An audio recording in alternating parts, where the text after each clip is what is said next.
I come from a family that's not a wealthy family. My dad's a carpenter by trade and my mum's a nurse. So when I turned 18, I got about $50,000, which had been in a trust fund. I'd had a car accident when I was 11. And I got that money, it ended up in my everyday spending account. I went to the ATM and there was $51,000 and we'd forgotten all about it. My family didn't plan for that and we didn't really have any ideas what we were going to do with the money.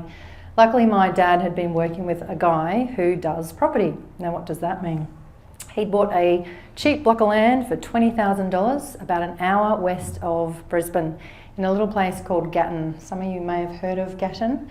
Right next door there's a very small town called Forest Hill. It's about a 5-kilometre push bike ride to the university. So this guy had the plan to buy the block.